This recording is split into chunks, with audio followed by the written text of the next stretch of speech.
ಓಂ ಸದ್ಗುರುನಾಥ ಶರಣಂ ಜಯ ಜಯ. ಓಂ ಸಚ್ಚಿದಾನಂದ ಶರಣಂ ಜಯ ಜಯ. ಎಲ್ಲರಿಗೂ ನನ್ನ ನಮಸ್ಕಾರಗಳು.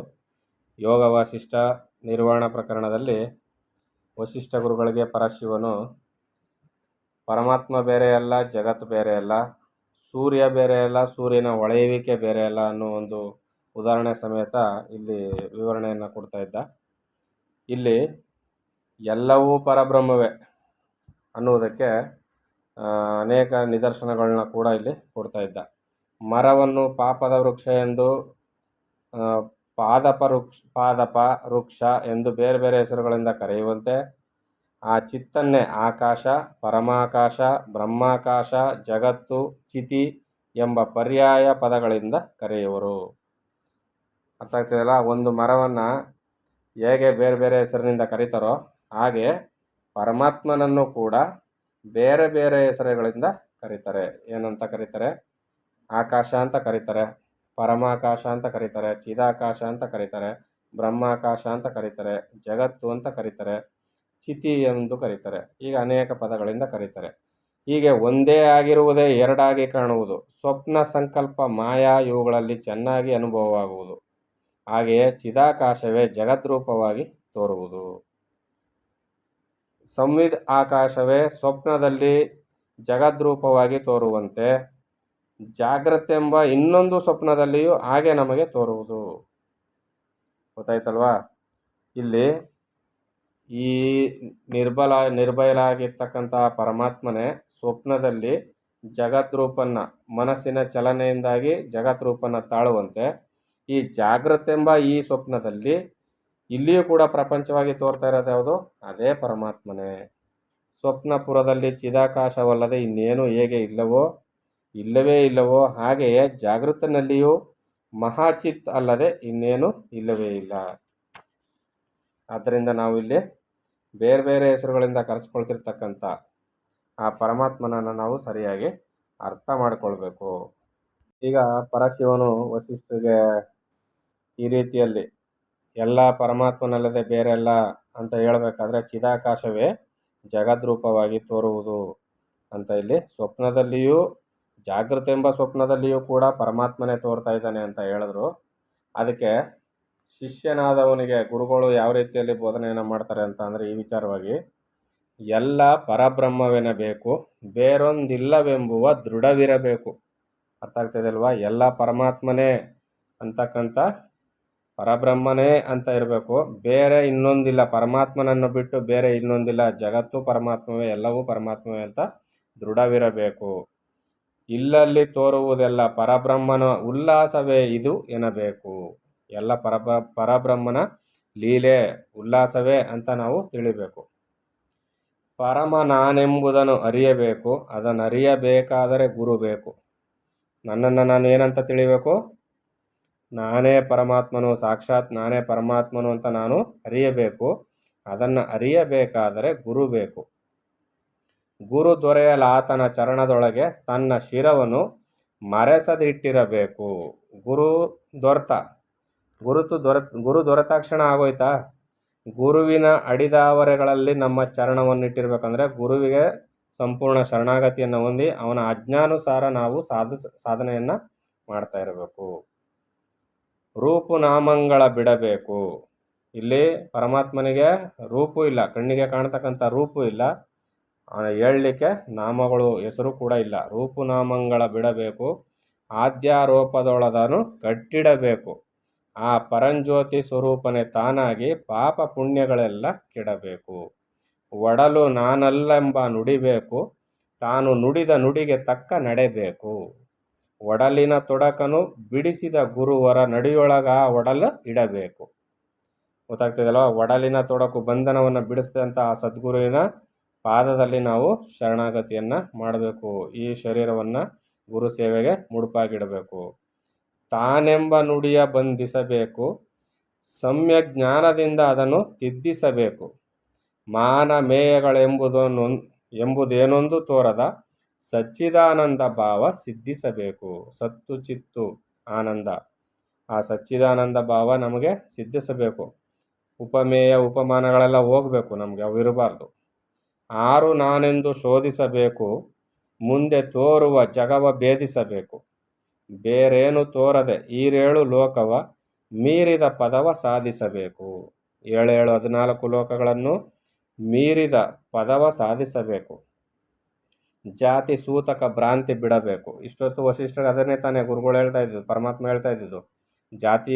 ಜಾತಿ ಸೂತಕ ಏನೂ ಇಲ್ಲ, ಅದು ಸೂತಕ ಇರೋದು. ಆ ಜಾತಿಯನ್ನು ಭ್ರಾಂತಿಯನ್ನು ಬಿಡಬೇಕು. ಮನವ ಸ್ವಾತ್ಮಾನುಭಾವದಳು ಇಡಬೇಕು. ಭೀತಿ ತೋರದೆ ಪರಿಪೂರ್ಣನಾಗುತ್ತಾ ತನುಜಾತ ಕರ್ಮಗಳನ್ನು ಸುಡಬೇಕು. ವಂದಿಸುವರನ್ನು ಬಂಧಿಸಬೇಕು. ಯಾರಾದರೂ ನನ್ನನ್ನು ಹೊಗಳಿ ನಮಸ್ಕಾರವನ್ನು ಮಾಡ್ತಾಯಿದ್ರೆ, ಅಪ್ಪ ತಡಿ, ನೀನು ನನ್ನನ್ನು ಅಷ್ಟೊಂದು ಹೊಗಳಬೇಡ, ನೀನು ಹೇಳುವಂಥ ದೊಡ್ಡತನ ನನ್ನಲ್ಲೇನೂ ಇಲ್ಲ, ನಿನ್ನ ಕೆಲಸವನ್ನು ನೀನು ಮಾಡ್ಕೊಂಡು ಹೋಗಪ್ಪ ಅಂತ ಆತನನ್ನು ನಾವು ತಡಿಬೇಕು. ತನ್ನ ನಿಂದಿಸುವವರಿಗೆ ವಂದಿಸಬೇಕು. ನಿಂದಿಸುವವನು ಏನು ಮಾಡ್ತಾನೆ ಅಂದರೆ, ನನ್ನಲ್ಲಿರ್ತಕ್ಕಂಥ ಲೋಪದೋಷಗಳನ್ನ ಎತ್ತಿ ಆಡ್ತಾನೆ. ಅವನಿಗೆ ನಮಸ್ಕಾರ ಕಣಪ್ಪ, ನನ್ನಲ್ಲಿರ್ತಕ್ಕಂಥ ಲೋಪದೋಷವನ್ನು ತೋರಿಸ್ಕೊಟ್ಟೆ, ತಿದ್ದುಕೊಳ್ತೀನಿ ಅಂತ ಹೇಳಿ ಅವನಿಗೆ ವಂದನೆಯನ್ನು ಮಾಡಬೇಕು. ನಿಂದೆ ವಂದನೆ ಎಂಬ ಬಂಧನವಿಲ್ಲದ ಆನಂದ ಭಾವದಳು ಹೊಂದಿರಬೇಕು. ಅರುಹು ತನ್ನೊಳು ನೆಲೆಸಿರಬೇಕು. ಕಾಯ ಕರಣ ಕಾರ್ಯದೊಳು ಎಚ್ಚರ ಇರಬೇಕು. ಗುರುಶಂಕರಾರ್ಯನೋಳು ಬೆರದೇಕನಾಗಿ ತಾ ಹೊರಹೊಳಗೆಲ್ಲ ತುಂಬಿರಬೇಕು. ಈ ರೀತಿಯಲ್ಲಿ ಶಿಷ್ಯನಾದವನಿಗೆ ಸದ್ಗುರು ಉಪದೇಶವನ್ನು ಮಾಡ್ತಾ ಇದ್ದಾನೆ. ಈಗ ವಸಿಷ್ಠರಿಗೆ ಶಿವನು ಮುಂದುವರೆದು ಹೇಳ್ತಾನೆ, ಸ್ವಪ್ನಪುರದಲ್ಲಿ ಚಿದಾಕಾಶವಲ್ಲದೆ ಇನ್ನೇನು ಹೇಗೆ ಇಲ್ಲವೇ ಇಲ್ಲವೋ ಹಾಗೆಯೇ ಜಾಗೃತನಲ್ಲಿಯೂ ಮಹಾಚಿತ್ ಅಲ್ಲದೆ ಬೇರೆ ಏನೂ ಇಲ್ಲವೇ ಇಲ್ಲ ಅಂತ ಹೇಳಿದ್ರು. ಚೈತ್ಯವು ಯಾವುದೇ ಆಗಲಿ ಸ್ವತಂತ್ರವಾಗಿ ಸಂಭವಿಸುವುದಿಲ್ಲ. ಆದ್ದರಿಂದ ಸಂಚೇತ್ಯವಾದ ಸಮಸ್ತ ಚಿತ್ತವು ಚೈತ್ಯವಲ್ಲದೆ ಚಿತ್ತಿನಿಂದಲೇ ಬಂದುದು. ಸತ್ಸ್ವರೂಪವಾದ ಈ ಚಿತ್ತೆ ಜಗತ್ಸ್ವರೂಪವಾಗಿ ತೋರುವುದು. ಚೈತ್ಯ ಅಂದ್ರೇನು? ಚಿತ್ತು ಅಂದರೆ ಪರಮಾತ್ಮ, ಚೈತ್ಯ ಅಂದರೆ ಹೊಳೆಯುವಿಕೆ ಅಂತ ಅರ್ಥ ಆಗ್ತಾ ಇದೆಯಲ್ವಾ? ಪರಮಾತ್ಮನ ತೋರುವಿಕೆ ಪ್ರಕಟವಾಗಿ ಕಾಣ್ತದಲ್ಲ ಅದು. ಪರಮಾಕಾಶ ಸ್ವರೂಪವಾದ ಬ್ರಹ್ಮದ ಸಂಕಲ್ಪದಿಂದಲೇ ತ್ರಿಜಗತ್ತು, ಆ ಬ್ರಹ್ಮದಿಂದಲೇ ಚಿದ್ವ್ಯೋಮದಲ್ಲಿಯೇ, ವ್ಯೋಮ ಅಂದರೆ ಆಕಾಶ, ಮನಾಕಾಶ, ಚಿದಾಕಾಶ ಅಂತ ಕರೀತಾರಲ್ಲ, ಅದನ್ನೇ ಚಿದ್ವ್ಯೋಮ ಅಂತ ಕರೆಯೋದಿಲ್ಲಿ.